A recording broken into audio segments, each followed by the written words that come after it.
I've been a fan of Degrassi for a long time. I was obsessed with it at one point, and I am somewhat ashamed to admit it, but I know there are a lot of people that are similar to me. But what I really want to talk about in this specific video is a specific ship that I've kind of talked to people about. Like, you know, you'll have some that will die for this ship, and then people like me who are understandably frustrated by a lot that happens between these two. So, without me keep rambling on, I am talking about, of course, Ellie and Craig, and this is one of the more debated ships in the Degrassi fandom, honestly, in general, just because of certain things that go on between them, and honestly, I don't know, we'll have to explore to see if this ship is toxic or not, and see exactly if the hate is warranted or are people just overreacting? Okay, so to give some context, both Ellie and Craig were introduced in season 2 of Degrassi. They were never really too close until season 4 when Craig started going to the same group that Ellie was in, and from there they developed a closer bond from their trauma together. So I'm going to briefly talk about self-harm, and if that triggers you in any way, then you can skip to this timestamp. It was revealed in season 3 that Ellie self-harms by cutting herself. This is something that she struggled with since her father was in the army and her mother is an alcoholic. Young and alone, she used self-harm and struggles with self-harm because of what she went through. So, in turn, she starts going to group in order to deal with this. At first, she's reluctant, but over time, she does seem to become more open to the idea, and she starts to accept herself as being a cutter. Craig, on the other hand, has dealt with physical abuse by his father. Because of this, it makes sense that his behavior is erratic. In season 4, he is later diagnosed as having bipolar disorder after he has a manic episode and stops taking his medication. Because of this, he has a hard time dealing with it as well, but it is shown that he and Ellie are in the same group and develop a friendship because of their trauma and brokenness. I think this is a great idea for the show to go in, or it was a good idea for the show to go in. Two characters that are broken by their own internal and external conflicts, finding some type of solace in each other. People love that. I love that shit. However, Degrassi doesn't make this relationship as clear and linear as it could have been, and some people have argued if their relationship is borderline toxic because of the things that specifically Craig has put Ellie through and the things she continuously accepted from him. So let's look through the timeline of Craig and Ellie's relationship to really get a better idea of how healthy their relationship is. In Secret Part 1, Ellie and Craig find out they're in the same group as one another. This strikes up a heartfelt conversation with them. What's bizarre is that I'm always gonna be a cutter.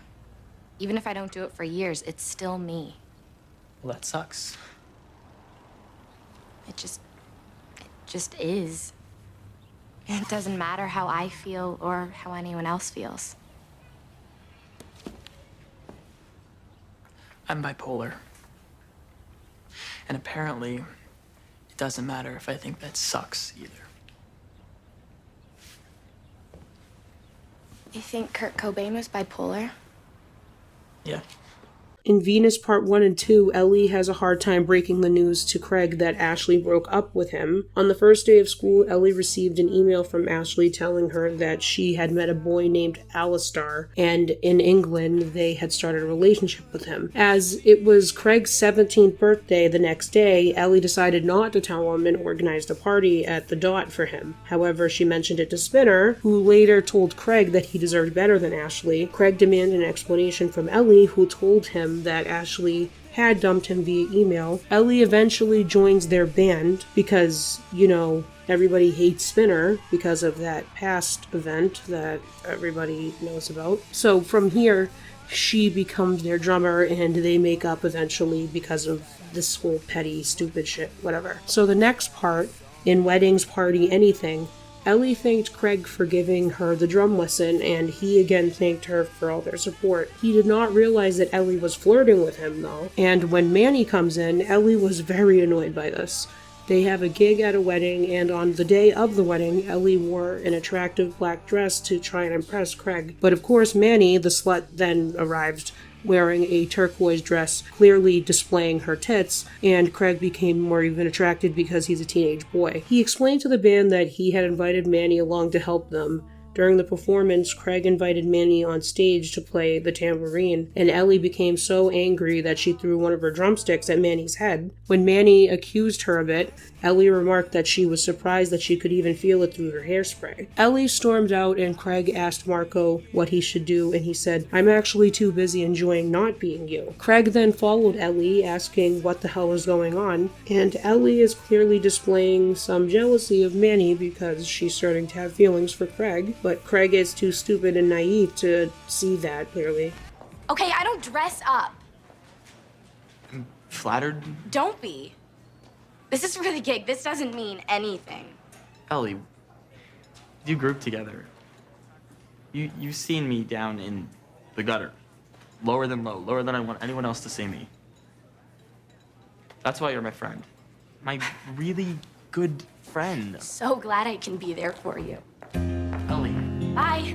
See you in group. After Craig rejects her, they kind of just go back to being friends, and Craig, for some reason, starts to date Manny because they always had a pretty healthy fucking relationship. I really don't understand Craig's decisions when it comes to girls. Like, he just doesn't really ever seem to make the right ones. So in Together Forever, a record producer named Leo Davies was impressed at Craig's vocals, but claimed that the band's sound was a little rough. When they next performed for Leo, he said that they had improved, but Ellie was still the weakest. She told him that she would practice all day and night to get it right, but Leo responded that there were plenty of other drummers in Toronto, and that Ellie was no more qualified to drum than he was to fly airplanes. Craig was furious and told Leo that there were plenty of other singers in Toronto as well. In his garage the next day, Ellie told Craig that the showcase was too good of an opportunity to pass up. She said that she would not drum. Marco was not much better on the bass, and Jimmy was much more interested in painting anyway. Leo had really only seen them as excess baggage and really only wanted Craig. Craig told her if he did win that he would have to leave Toronto, and she agreed to it. So Craig did win the showcase, and he left for Vancouver. Ellie gave him a hug. As Ellie walked away, Craig looked after her longingly. However, he was delighted to be going to Vancouver and his dreams to be coming true. In What It Feels Like to Be a Ghost, this is really where we start to see the downfall of the Ellie and Craig ship, and you're going to understand that in a minute. Craig returned to Toronto to perform for a music festival. Eventually, Manny discovers Craig snorting cocaine in his dressing room. The next day, Craig invited Manny to the dinner party that Ellie was throwing in his honor. At the dinner party, Ellie, Jesse, and Craig were clearly having a conversation that Manny really couldn't contribute to. Things heat up, and eventually ask Craig to give her some coke to boost her confidence. After getting high, they return to the party and they're laughing hysterically. Manny knocks over a glass. The next morning, Ellie brought up a cup of coffee to Craig's room and found a bag of coke. She confronted him about it, and he lied to her, of course, claiming that it was Manny's. Isn't he just a great guy? In What's It Feel Like to Be a Ghost 2, Ellie accused Manny of giving the drugs to Craig, but Manny retorted that Craig had lied, which was what drug addicts do. Ellie again confronted Craig about his drug use and got him to admit that he was an addict. She convinced him to attend group therapy with her to discuss his problem, and he did agree. The next day, he did go to the clinic, but did not enter the meeting room because he was more tempted by drugs and fame. That evening, Ellie visited Craig backstage, and he told her that he could not attend the group therapy session because something had come up.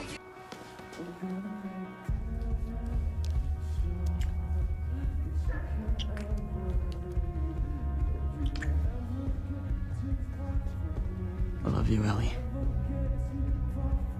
I love you too. So don't make me stop. Please. I need it. Don't call Joey. You bastard! How could you play with me like that? Ellie, I'm sorry. What do you want me to say? Nothing! It's all gonna be lies. You'll say whatever it takes to get your hands on this, won't you? God!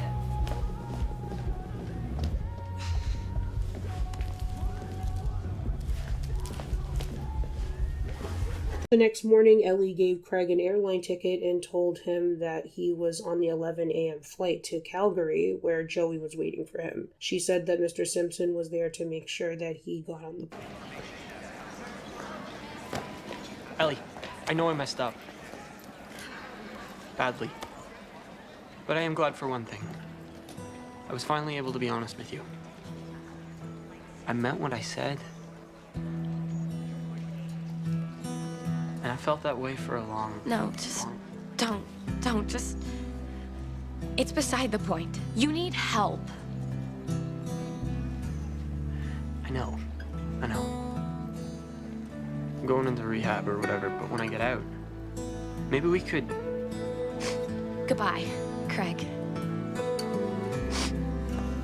Okay, so now we get on to Degrassi Goes Hollywood, and there are quite a few things to be said here. First, let me give a synopsis of what goes on in the Ellie and Craig plotline of this movie. Ellie and Marco were visiting Paige, who had been cast as Trixie in Jason Mewes' film Musical High in Los Angeles. While there, Ellie ran into Craig, who was talking to Pete Wentz and Cassidy Pope on the street. They were more delighted to see each other and hugged. By this time, Ellie had seemingly forgiven Craig for manipulating her. All the while, Ellie's mother has been trying to get in contact with her. She informed Marco that Colonel Nash was back from Afghanistan and in the hospital, but Ellie had not come to see him yet. Ellie said that she did not want to talk about it. Marco warned her that she should not simply avoid it. This is because one of Ellie's main conflicts of this film is her dealing with her father and his diagnosis of post-traumatic stress disorder. The fact that she does not want to visit her father because, for one, he has been in the army for so long that she is scared to see him, sick and scared. She might have to watch him die, and maybe not in a, literal sense, but she'll have to watch him die in a sense like his mind is now going to be plagued with this trauma and he's going to be a different person because of it. Because she doesn't want to be bothered with this, she decides to go stay with Craig, who decided to invite her, which I don't think is a good idea given their track record, but Craig assured her that they were both in different places, so, we can go off Craig's word at face value because Craig has always been known to have the best fucking judgment. And for other reasons revealed later in this film, I don't think that Ellie should even be staying there, and we'll get to that in a minute. But Craig reassures her that it's fine and that the beach would provide her with a total escape from reality, which was exactly what Ellie wanted anyway. So shortly afterwards, Ellie returned to the mansion and began packing her things.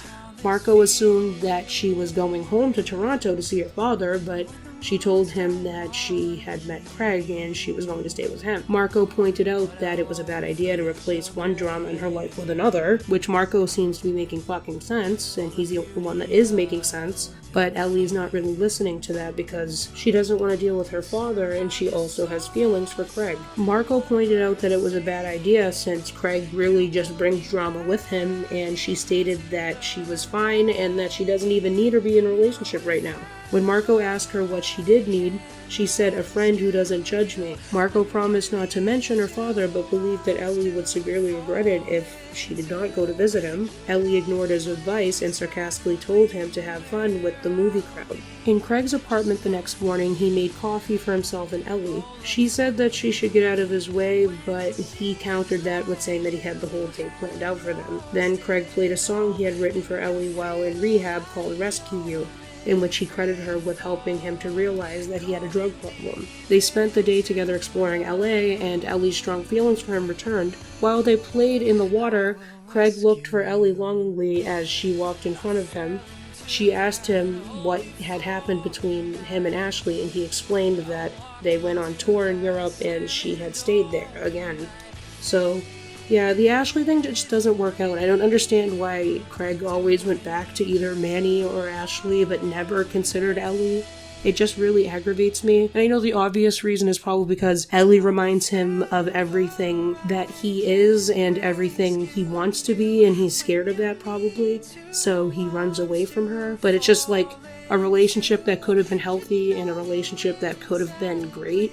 He decides to keep putting her on the back burner for these women that are clearly not what he wants. On the beach, Ellie confided in him that if she could swim, she would wade out as far as she could go so she could get away from it all. Put a pin in that, we'll come back to that in a minute. She thanked him for the most amazing day and for the song, and then placed her head on his shoulder as they looked at the water. Ellie hoped that they would finally be able to start a relationship. However, later that evening, they returned to Craig's apartment, and they overheard a young woman in the apartment who had just come out of the shower. Craig kissed her and introduced Ellie as his girlfriend, Yvette, who had returned from a modeling gig in Maui. Ellie was shocked and upset as Craig had never previously mentioned her. Like, you'd think this asshole, knowing what he put her through, would be like, oh yeah, I do have a girlfriend, by the way. He's just like spending the day with her, having her cuddle up to him, looking at her like he wants to be with her. It's just so crazy to me that he just never thought, let me like bring this up. And also, Ellie's main conflict in this is that she's emotionally avoiding her father, but then they have to add this whole love triangle melodrama bullshit to the mix.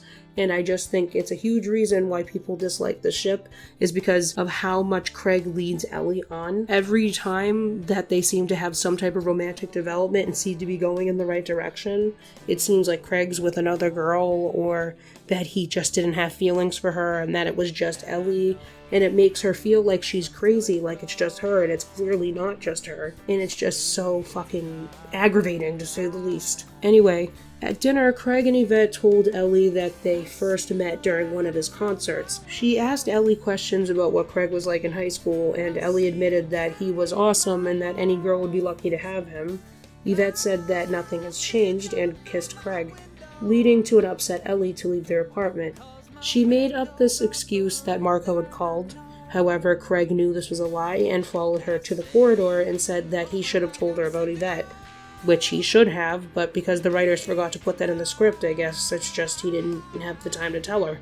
Ellie told him that he was trying to be a good friend, and she interpreted it as a romantic overture again, and he assured her that he had not meant to give her the wrong idea, that he was just happy to see her.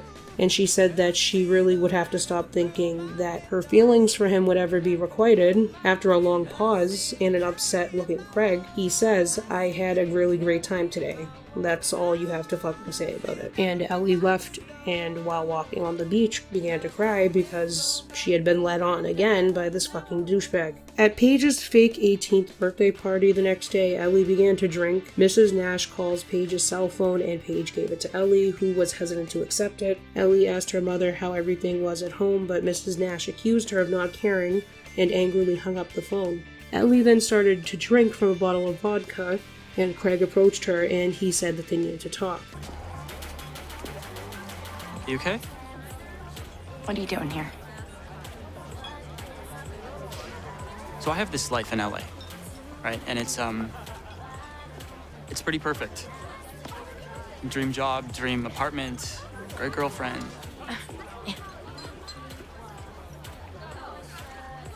And all of a sudden you show up. And suddenly everything doesn't seem so perfect anymore. That's what I do. Yeah, I'm the one who messes up people's lives. No, Ellie, no. Yeah, you know what? You should just, stay away from me because, you'll be better off. Ellie. Oh.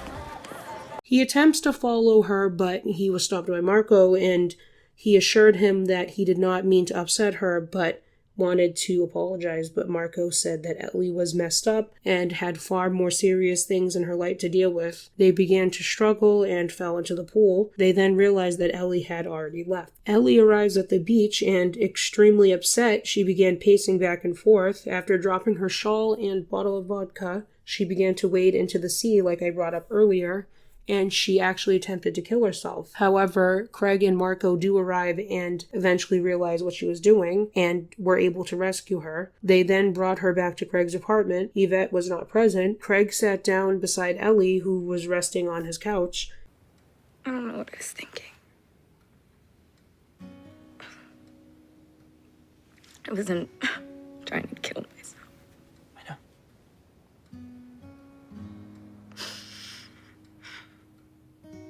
Hey, Marco, you told me about your dad. I should probably go see him, right? Like, after you sleep, I'll make you some eggs. If you survive that, we'll take the next step. Okay?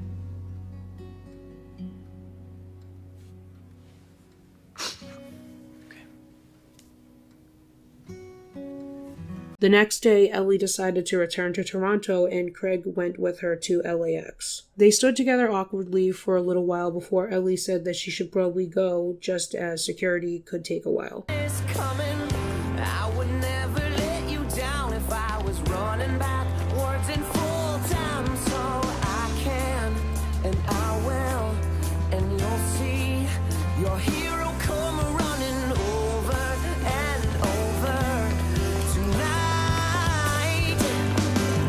And I do wanna love you if you see me running back, and I do wanna try, because if falling for you, girl, is crazy, then I'm going out. We'll always have LA, right? So hold back. Someday, maybe. With Marco by her side, she was eventually able to go home and see her father, and hopefully they can work through all of those issues. And now that we have come to the end of this timeline of Craig and Ellie, do I think they are a toxic pairing? I don't really think they're toxic. However, there are some manipulative tendencies and toxic parts that would need to be worked on. What I think is the problem is Craig's unwillingness to accept his feelings for Ellie, as well as being aware of her feelings for him, but constantly manipulating her into thinking that he wants more, specifically when he tricked her with the coke. I remember watching that for the first time and being so fucking bullshit that he did that to her. I also remember there was a time where I really actually did want this ship to actually, I don't know, I wanted them to be epic. I wanted them to actually make it through. No pun intended. Even though they could be a good complement for each other, especially since they both have been through significant trauma, but the writing as it went on wanted them to become a will they or won't they couple, and because of this dramatic element, it doesn't really work with their dynamic as a couple. It just comes off as being toxic rather than being that standard will they won't they, because what you have infused with it is you have drug addiction, you have suicide, you have a lot of darker elements. So when you put this whole like will they won't they thing in the mix and drag it out, it looks like a toxic relationship rather than just like, oh, they're not together because it's like, you know, a cute little show. Like, this really does come off toxic to people, and I understand where that comes from. Because of this whole back and forth and dragging out, the character decisions that were made them seem very unlikable at times, and just ended up making us hate this ship entirely. Every time they would have us think that they were both had feelings, Craig was like, sorry, it's just you. Didn't mean to lead you on or anything, or make you think that I was in on this. It was just, you know, sorry about that. It's just very upsetting because the potential for them to be one of the best couples of the show turned into a fucking mess that made everyone roll their eyes whenever they were on screen together. I am glad though that a lot of people do see that the ship is not healthy as it currently stands. If Craig decides to make a decision that he actually wants her and that he wants to be in a healthy relationship with her and puts her first before any other bullshit, then I think that they could work, because we do see these moments of Craig and having this characterization that is very interesting. He goes from being an asshole to being a very sweet and caring person towards Ellie. However, because he is naive and oblivious, and because he's written that way towards her feelings, it comes off as very asshole-like at times, and it makes it really unfair. The emotional roller coaster he put her through makes me very hesitant for this couple to be long-lasting and stable as they currently are. However, there are glimpses of hope. Craig's support for Ellie in Degrassi Goes Hollywood is sweet and caring, which does show character growth, like I said, on his part. However, indecisiveness is what makes the fans groan, and his constant toxic decisions is what make people just kind of close the book on this ship, and I do understand where that comes from. I could be open to a relationship between them if, again, they both work on themselves and are able to support each other 100%. But as it currently stands, it seems Craig is very wavering, and Ellie does have a lot to work through before she's in a stable relationship with someone, because she seems to have a lot of trust issues and a lot of issues to work on with herself. Like I said, I am really glad that people are seeing this as unhealthy, because, you know, we live in a world where people think killing stalking is fucking romantic, so I'm just glad that normal people also exist on this planet as well. And in conclusion, could Ellie and Craig work? Maybe. But they'd both have to do some serious communicating about the state of their relationship. Like I said, Craig would need to learn to come to terms with himself and his feelings for Ellie, so they could begin to have an honest and solid relationship. For some, the damage has already been done, and that's completely understandable. But I guess for me, I don't want to think that all hope is lost for this couple, but I think that it could work. Anyway, I'd really like to know what you think about this relationship and this ship in general. Were you a no-go from the beginning, or did you ship them and then eventually start to hate them over time, or are you a no-go now? And also, I kind of really like doing this, so I want to try to do more Degrassi couples, so if you guys have any suggestions of who I should do next, I'd really like that as well. And hopefully you guys enjoyed this, and I will see you in the next one.